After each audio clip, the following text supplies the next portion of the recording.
With Bungie, I say Halo had a pretty good run. It redefined console shooters when Combat Evolved was released, invented matchmaking with Halo 2, had tons of great social features with Halo 3, and had a nice send-off with Reach. The campaigns are all still worth playing today too. They're fun to play by yourself and with friends.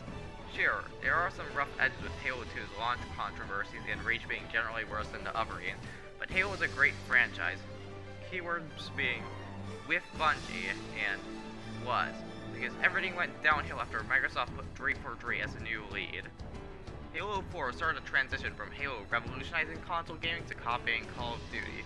Also, it retconned humans being Forerunners, which is why I would like to declare Halo 4 onwards to be non-canon. Halo 5, I haven't played it, and based on what I've heard, I'm probably never gonna touch it. And you know how much Halo Infinite has disappointed its player base, but all this lies from one main problem. 343 is a terrible company? Yes, but there's another main problem. Halo was already over, 15 years ago to be exact. Halo 3 was when Halo had reached the full potential of what it can do with its core features. The gap between Combat Evolved and 2 was there between 2 and 3. The release of ODST on the Halo 3 engine further cements Halo 3 as a definitive Halo experience for what Bungie was going for. Halo is meant to be a sandbox-driven FPS game, and Halo 3 did as much as it could to cement this type of gameplay experience. Another factor that Halo 3 was meant to be the end is the story itself. There's a great deal of finality to Halo 3, from the Covenant and Flood both being defeated, to Master Chief finally going to rest, and the fact that the tagline for the game is, "Finish the fight." In every sense, Halo 3 was meant to be the end. Now, one of you might be thinking, what about the existence of ODST and Reach? But the explanation is simple. Bungie didn't fully want to make these games. ODST was an expansion sold at full price to fill the quota for Microsoft wanting 2 more Halo games before Bungie left. Reach, the final game, was a lot more experimental and widely speculated to be a testbed for Bungie.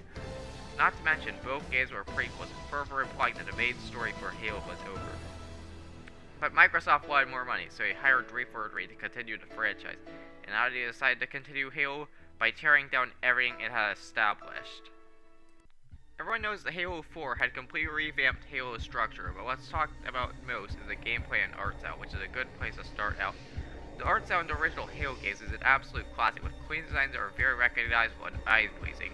Halo 4 adds a bunch of unnecessary details which clutters everything up, and don't even get me started on the Covenant. Look at how they massacred my boy.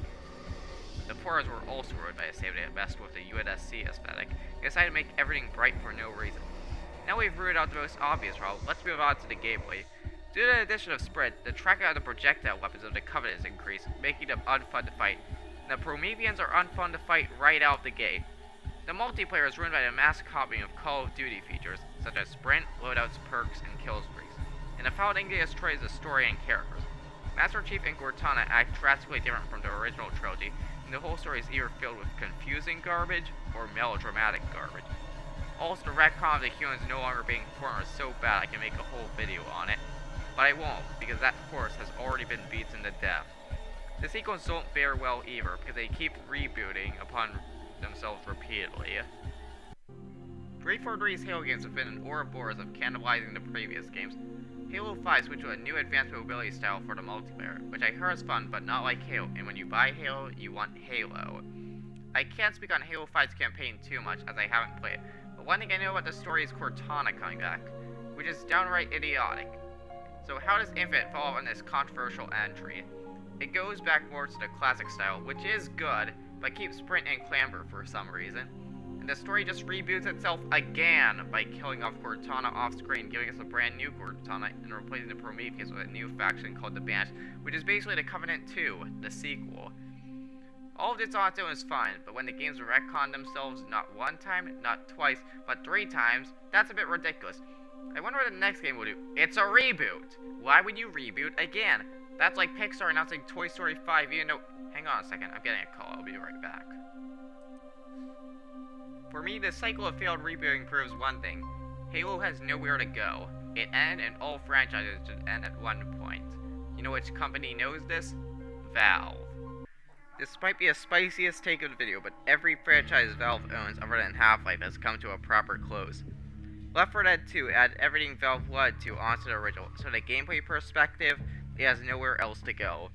Portal's story ended with 2 and could only get so far with only the Portal gun and some level checks, so there's a reason there's no Portal 3. Team Fortress 2 has already fully refined the core gameplay is overflowing with content. So all I really want is a better anti-cheat, some balance changes, and the last comic to come out so the story's finished.